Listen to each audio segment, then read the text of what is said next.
दोस्तों जैसा कि आप लोगों का क्लास 11th से जो है अक्टूबर मंथ का एग्जाम चल रहा है और फिजिक्स का पेपर आपका होने जा रहा है। तो अभी के इस वीडियो में हम लोग फिजिक्स का जो पेपर है उसका सॉल्यूशन करेंगे। और आपको बता दें आपका विषय कोड वगैरह जो रहेगा 117 रहेगा। टाइम वगैरह जो मिलेगा आपको 1.5 घंटा का टाइम मिलेगा। और आपको जो है 25 ऑब्जेक्टिव और 25 सब्जेक्टिव को बनाना है। तो टोटल जो आपका मार्क्स मिलेगा वो 50 मार्क्स मिलने वाला है। तो अभी के वीडियो में हम लोग सॉल्यूशन करेंगे फिजिक्स का ऑब्जेक्टिव का जो क्वेश्चन है और आपको आगे बताएंगे इसका पीडीएफ कहाँ मिलेगा। साथ में ये भी बताऊंगा कि सब्जेक्टिव क्वेश्चन कैसे आपको मिलेगा। ठीक है, तो चलिए आगे हम लोग बढ़ते हैं और क्वेश्चन वगैरह आप लोग देख लेना। 30 क्वेश्चन आपको बनाना है। ऑब्जेक्टिव में 30 क्वेश्चन मिलेगा जिसमें से 25 बनाना है। तो मैं भी सभी का सॉल्यूशन करवा दूंगा, आप किसी भी 25 क्वेश्चन का नोट कर लेना। ठीक है, तो चलिए क्वेश्चन वगैरह आप लोगों का पहला पूछा गया है कि दृश्यता गुणानांक को बीमा के रूप में निरूपित करने पर वह तुल्य क्या कहलाता है। ठीक है, तो ये फॉर्मूला है, आपको याद अगर होगा तो बिल्कुल सही आप लोग बताओगे। ये होगा ml पर पावर -1 t पर पावर -2। ठीक है, अगली क्वेश्चन यहाँ पर देखिए और इंग्लिश मीडियम में जिनका भी है उनके लिए यहाँ पर लिखा गया है, आप लोग देख लेना। ठीक है, तो चलिए इंग्लिश मीडियम के लिए भी ऑप्शन नंबर बी ही बिल्कुल राइट होगा। जो ऑप्शन में बताऊंगा हिंदी मीडियम के लिए वो भी ऑप्शन सही होगा इंग्लिश मीडियम के लिए। ठीक है, चलिए आगे का जो क्वेश्चन आपसे पूछा गया है वो क्वेश्चन देखिएगा। 2 नंबर क्वेश्चन है। प्रश्न पूछा कि सयानता गुणांक को प्रणाली में एसआई मात्रक और प्रणाली सीजीएस मात्रक का अनुपात क्या होगा। तो इसका राइट आंसर ऑप्शन नंबर जो है डी बिल्कुल राइट होगा, यानी कि 10 हो जाएगा। 10 हो जाएगा, बिल्कुल सही है। आगे देखिएगा जो क्वेश्चन आपसे पूछा जाएगा, ये क्वेश्चन आपसे पूछा क्या गया है। 3 नंबर क्वेश्चन पूछा कि दो स्थानों के बीच की दूरी की आधी दूरी कोई पिंड 40 मीटर से 40 मीटर की चाल से तय करता है, तो पूरी यात्रा करने के क्रम में पिंड की औसत चाल क्या होगी। ठीक है, तो देखिए 3 नंबर का भी ऑप्शन नंबर ए बिल्कुल राइट होगा, यानी 48 मीटर प्रति सेकंड। आगे का देखिएगा क्वेश्चन पूछा गया है 4 नंबर प्रश्न कि कोई वस्तु एक वृत्ताकार पथ पर घूमती है पूरे पक्ष में का जब वो 2 चक्कर लगाती है तो वस्तु अपनी प्रारंभिक स्थान यानी बिंदु पर पहुंच जाता है। अगर पथ की यात्रा जो है ना पथ की त्रिज्या आर है तो वस्तु द्वारा तय किए जाने वाले विस्थापन द्वारा तय की गई दूरी की अनुपात क्या होगी। तो इसका right answer option number A बिल्कुल सही होगा, 0 हो जाएगा क्योंकि वो बराबर वहीं पर आ जाएगा। ठीक है, चलिए आगे का क्वेश्चन यहाँ पर 5 नंबर पूछा गया है और प्रश्न जो पूछा गया है ध्यानपूर्वक देखिएगा। प्रश्न पूछा कि गैस समीकरण PV/2 बराबर में दिया गया है RT में, इसमें जो है इसके लिए भी किस में निरूपित होगा।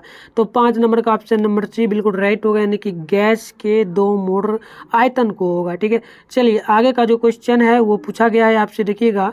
6 नंबर क्वेश्चन है कि जिस ऊष्मागतिकी प्रतिक्रिया में प्रक्रमों के बीच ऊष्मा का आदान प्रदान नहीं होता वह क्या कहलाता है।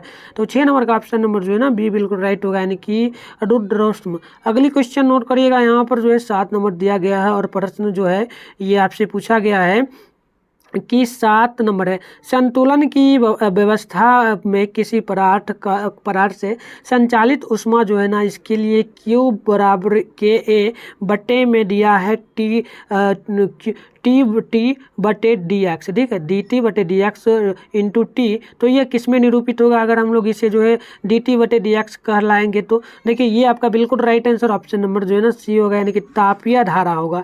चलिए अगली क्वेश्चन यहाँ पर 8 नंबर पूछा गया है और प्रश्न है कि सूखी हवा की तुलना में आर्द्र हवा की ध्वनि का वेग क्या कहला सकता है। तो 8 नंबर का जो है ऑप्शन नंबर ए बिल्कुल राइट होगा, अधिक कहलाएगा। ठीक है, चलिए आगे अगली क्वेश्चन यहाँ पर है 9 नंबर और प्रश्न पूछा गया है कि वदिश परिणाम होता है क्या। वदिश परिणाम क्या होगा। तो 9 नंबर का जो है ऑप्शन नंबर बी बिल्कुल राइट होगा, यानी कि रचनात्मक और विनाशी व्यक्तिकरण होगा। आगे का क्वेश्चन यहाँ पर पूछा गया देखिएगा 10 नंबर क्वेश्चन है और प्रश्न है कि अगर पृथ्वी का द्रव्यमान नियत रहे तथा इसकी त्रिज्या 1 डिग्री घटा दिया जाए तो पृथ्वी की सतह पर गुरुत्वाकर्षण त्वरण कितना हो जाएगा। ठीक है, तो ये बिल्कुल होगा ऑप्शन नंबर बी, यानी कि 2 डिग्री बढ़ जाएगा। अगली क्वेश्चन यहाँ पर दिया गया है 11 नंबर और प्रश्न है कि निम्नलिखित में से कौन सा प्रत्यस्था नियतांक बीमाहीन होगा। तो देखिए 11 का भी ऑप्शन नंबर डी बिल्कुल राइट होगा, यानी कि पॉयज का अनुपात हो जाएगा। अगली क्वेश्चन 12 नंबर है। क्वेश्चन है कि दो समान वाले का परिणामी बल किसी एक बल के तुल्य हो तो दोनों बलों के बीच का कोण क्या कहलाएगा। तो 12 नंबर का ऑप्शन नंबर सी बिल्कुल सही होगा, 120 डिग्री। अगली क्वेश्चन पूछा गया 13 नंबर की आसमान ठीक है, आसमान पर दो बॉल टकराते हैं तो निम्नलिखित में से कौन सा अचर पद होगा। तो देखिए इसका राइट आंसर जो है ना, आसमान में जो है ना बॉल यानी कि फुटबॉल वगैरह कुछ भी होगा, गेंद टकरा रहा है तो वो क्या होगा। तो देखिए 13 का ऑप्शन नंबर बी होगा, संवेग हो रहा है। क्या हो रहा है, तो संवेग हो रहा है। आगे का क्वेश्चन यहाँ पर देखिएगा जो है 14 नंबर पूछा गया और प्रश्न है कि जब किसी सिस्टम पर क्रियाशील बल का आघूर्ण शून्य हो तो निम्न में से कौन अचर होगा। तो देखिए 14 का ऑप्शन नंबर बी बिल्कुल राइट होगा, कोणीय संवेग हो जाएगा। आगे का क्वेश्चन यहाँ पर जो है ना 15 नंबर पूछा गया है और प्रश्न क्या है। तो प्रश्न देखिएगा, पूछा गया कि एक पिंड अनंत से पृथ्वी की ओर गिरता है, पृथ्वी को स्पर्श करने के पूर्व इसका वेग आर यानी पृथ्वी की त्रिज्या क्या होगी। तो 15 का भी ऑप्शन नंबर जो है ना यहाँ पर भी बिल्कुल राइट होगा, यानी कि √2GR हो जाएगा। अगली क्वेश्चन यहाँ पर नोट करिएगा, 16 नंबर क्वेश्चन दिया गया है और प्रश्न जो है यह पूछा गया है कि एक साबुन के बुलबुले को इतना फुलाया जाता है ताकि इसका व्यास दुगुना होगा, दिया जा रहा है दुगुना हो जाए। ठीक है, अगर T जल का पृष्ठ तनाव हो तो स्थिर ताप पर इसे कार्य करने के लिए आवश्यक ऊर्जा का मान क्या होगा। ठीक है, तो देखिए 16 का भी ऑप्शन नंबर जो है ना यहाँ पर डी बिल्कुल राइट होगा, यानी कि 24πa² हो जाएगा। आगे का क्वेश्चन 17 नंबर पूछा गया है, प्रश्न की न्यूटन का शीतलन नियम एक विशेष व्यवस्था क्या कहलाएगा। ठीक है, तो 17 का भी ऑप्शन नंबर जो है ए बिल्कुल राइट होगा, यानी कि स्टीफन के नियम का बिल्कुल राइट हो जाएगा। चलिए 18 नंबर क्वेश्चन देखिएगा, क्वेश्चन आपसे पूछा गया है कि दो तरंग जिसका तरंग दैर्घ्य 1 मीटर तथा 1.01 मीटर है तो 3 सेकंड में 10 स्पंद उत्पन्न करता है तो ध्वनि का वेग गैस में क्या हो जाएगा। ठीक है, तो देखिए 18 नंबर का ऑप्शन नंबर सी बिल्कुल राइट होगा, 337 मीटर सेकेंड हो जाएगा। ठीक है, चलिए अगली क्वेश्चन है 19 नंबर पूछा गया, 1 किलोग्राम बर्फ 0 डिग्री पर पिघलता है, 1 किलोग्राम बर्फ जो है 0 डिग्री पर पिघलता है तो पानी में परिवर्तित हो जाता है, तो ये जो है ना एंट्रोपे में परिवर्तित होगा तो क्या कहलाएगा। चलिए तो देखिए 19 नंबर का ऑप्शन नंबर जो है ना बिल्कुल ए होगा, यानी कि 293 कैलोरी प्रति किलोग्राम। चलिए अगली क्वेश्चन है 20 नंबर और क्वेश्चन पूछा गया कि y बराबर यदि 10 sin वट और इंटू में दिया गया πx/4 तो इसके लिए फिर दिया गया है इंटू में cos 20πt, तो एक स्थैतिक तरंग को निरूपित करता है तो दो लगातार नोड्स के बीच की दूरी जो है ना ये क्या कहलाएगा। ठीक है, तो चलिए 20 नंबर का ऑप्शन नंबर बिल्कुल जो है ना यहाँ पर भी बिल्कुल राइट होगा, 2 मीटर होगा। अगली क्वेश्चन यहाँ पर नोट करिएगा आप लोग जल्दी से, और अभी तक आप लोगों ने हमारे चैनल को सब्सक्राइब नहीं किया ना तो सब्सक्राइब कर लीजिए, क्योंकि आपको सभी सब्जेक्ट का पेपर जो है ना इस चैनल पर देखने को मिलता है। और आपको अगर PDF वगैरह भी इसका प्राप्त करना है तो कैसे कीजिएगा वो भी जान लीजिए। आप लोगों ना इस नंबर पर मेरे को मैसेज कर लेना, मैं आपको जो है व्हाट्सएप ग्रुप का लिंक दे दूंगा, ज्वाइन कर लेना और उसमें आपको सभी सब्जेक्ट का PDF मिल जाएगा। और अगर आप लोग 2025 में फाइनल एग्जाम जो है देने जा रहे हो 12th का तो उसके लिए भी आपको PDF वगैरह मिल जाएगा। ठीक है, तो आप लोग जरूर इस नंबर पर मैसेज करना, और अगर नहीं कर पाते हो मैसेज पे नंबर तो व्हाट्सएप ग्रुप और टेलीग्राम ग्रुप का लिंक जो है ना वीडियो के डिस्क्रिप्शन बॉक्स में दिया गया है, वहाँ से जाकर के भी ज्वाइन आप लोग कर सकते हो। तो चलिए क्वेश्चन है 21 नंबर क्वेश्चन है कि संख्या 0.00557 में सार्थक अंकों की संख्या क्या होगी। तो 21 का ऑप्शन नंबर सी बिल्कुल राइट होगा, 3 होगा। ठीक है, चलिए अगली क्वेश्चन पूछा गया है कि यहाँ पर क्वेश्चन 22 नंबर पूछा गया और प्रश्न है कि एक घन की एक भुजा में प्रतिशत त्रुटि 3% तथा द्रव्यमान में प्रतिशत की त्रुटि 4% है, तो इसका उपयोग कर घनत्व प्राप्त किया जाए तो घनत्व का अधिकतम त्रुटि क्या होगा। तो देखिए 22 नंबर का ऑप्शन नंबर जो है ना डी बिल्कुल राइट होगा, 13% हो जाएगा। ठीक है, चलिए अगली क्वेश्चन है 23 नंबर और प्रश्न पूछा गया गया कि विमीय सूत्र दिया गया है, इसको निरूपित किस में किया जाता है?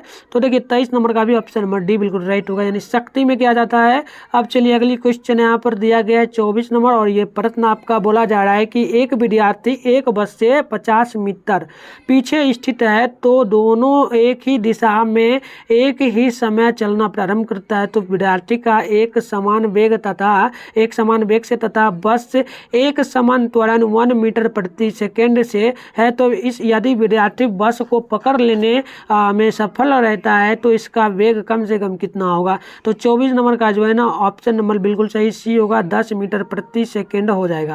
चलिए आगे का क्वेश्चन 25 नंबर है। एक सापेक्ष निर्वात में फेंका गया जिसका क्षैतिज पराश्च 40 मीटर है, तो प्रक्षेप कोण क्या होगा? तो 25 नंबर का ऑप्शन नंबर ए बिल्कुल राइट होगा, 45 डिग्री होगा।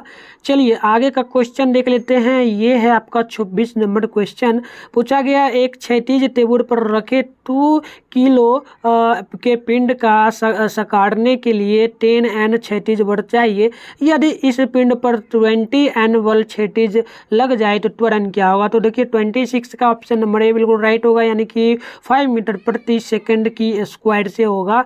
आगे का क्वेश्चन है 27 नंबर। पूछा गया एक हल्की वस्तु ए एवं भारी वस्तु बी के संवेग का है तो त्वरण क्या होगा? तो चलिए 27 का भी ऑप्शन नंबर बी बिल्कुल राइट होगा, यानी कि ए की गतिज ऊर्जा बी से अधिक होगी।